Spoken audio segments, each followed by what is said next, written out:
Welcome back to our channel. In this episode, we shall delve into the summary and review of the book The Psychology of Money, 2020, by Morgan Housel. This book examines how money works in the actual world. Economic theory and accountants' clean spreadsheets rarely drive financial decisions.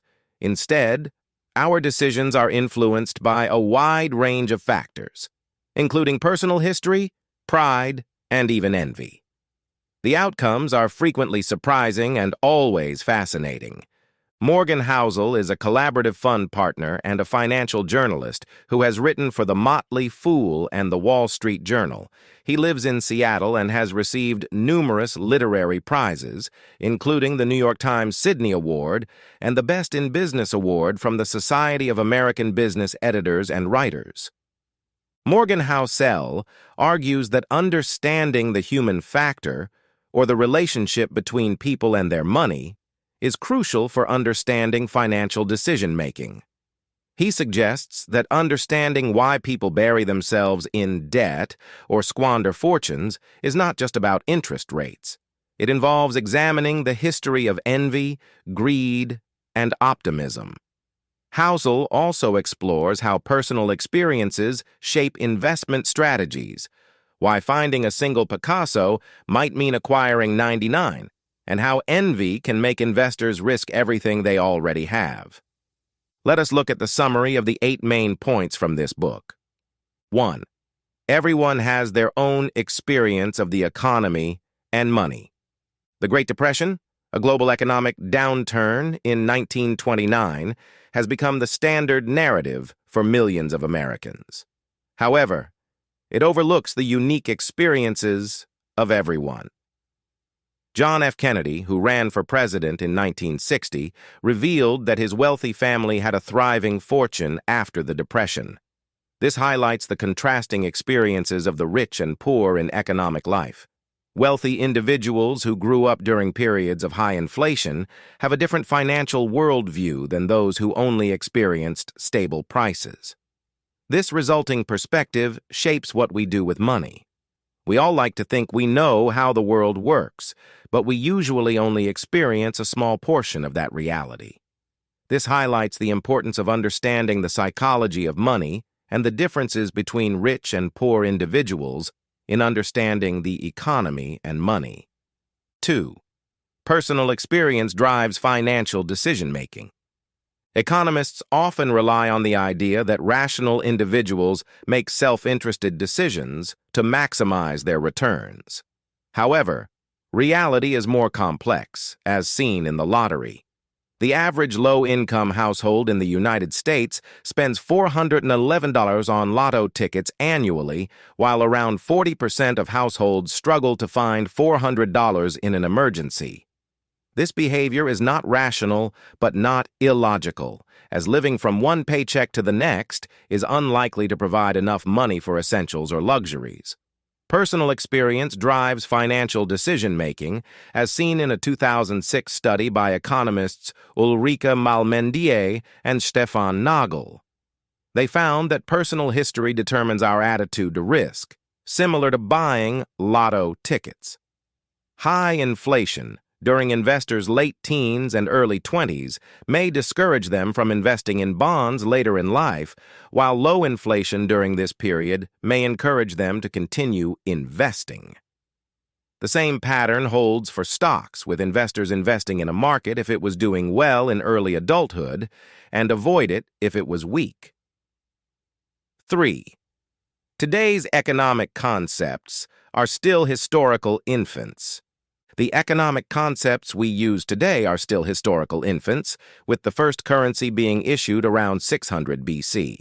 Complex economic concepts, such as retirement, are less than 2 generations old. Before World War II, most Americans worked until they died, with life expectancy lower. Social Security introduced after W2, but retirement remained unattainable until the 1980s.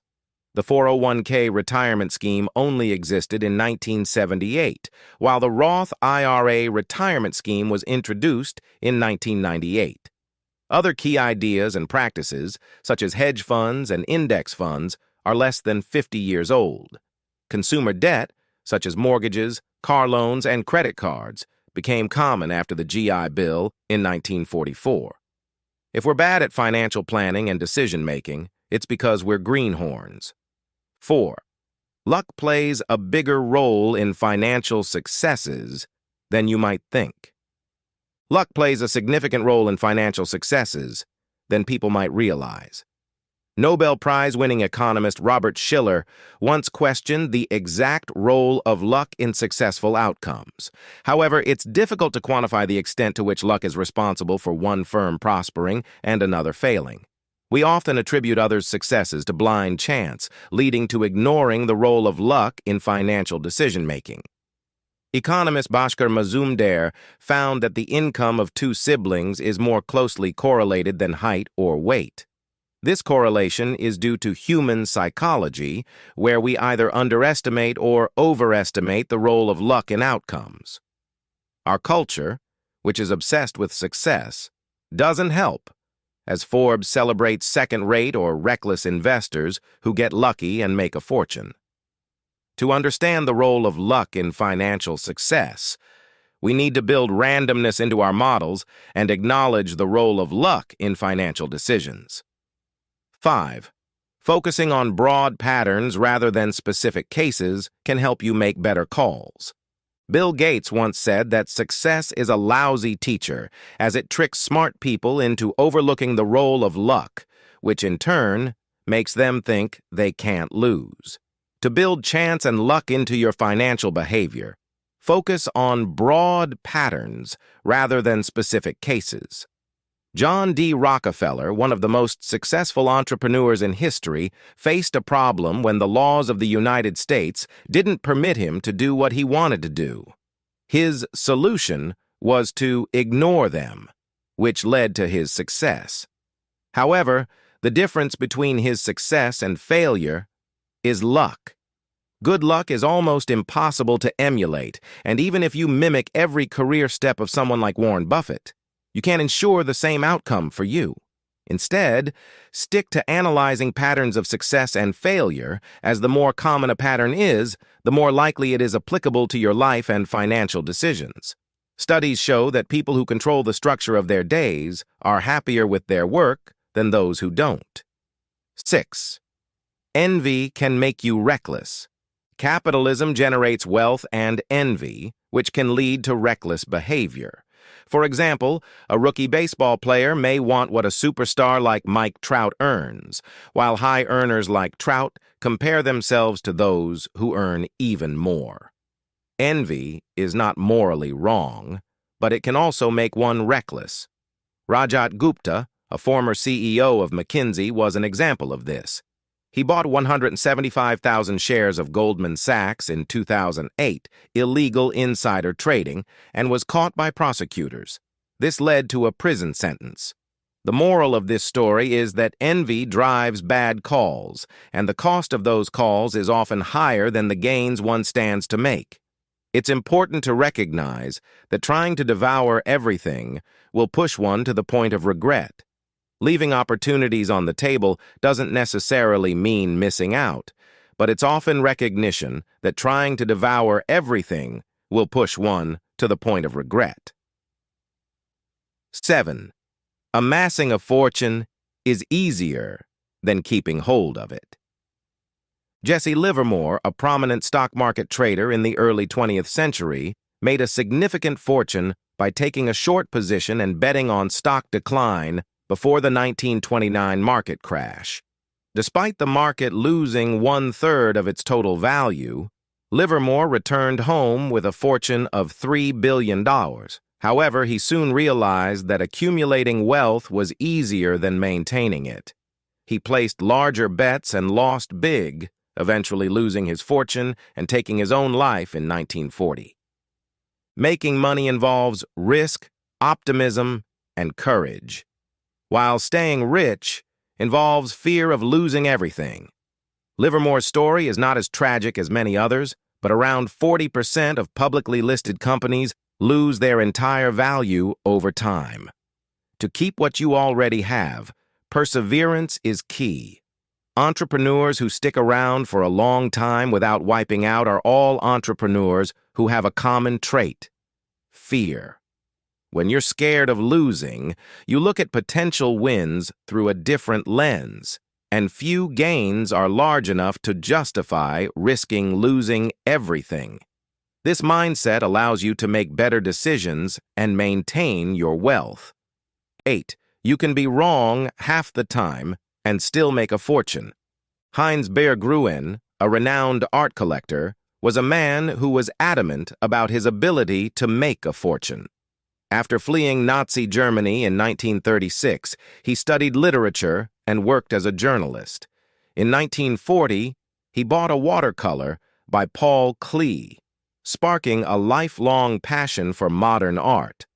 By the 1990s, Berggruen had become one of the most successful art collectors, selling his collection to the German government for 100 million euros in 2000. The real worth of his collection, estimated at $1 billion, was significantly higher than the initial figure. According to investment firm Horizon Research, all great collectors buy vast quantities of art, and some acquisitions are great investments if the collector holds on to them for a long time. Berggruen's collection was akin to an index fund, with risks evenly spread across a wide range of investments. This strategy applies to all investments, and when you get a few things right, you can afford to get more things wrong. Morgan Housel's The Psychology of Money offers a refreshing perspective on personal finance that transcends traditional economic theories.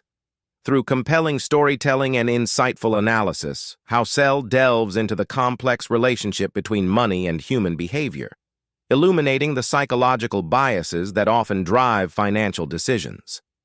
His emphasis on the importance of understanding one's own attitudes and emotions towards money makes this book not only informative, but also deeply introspective.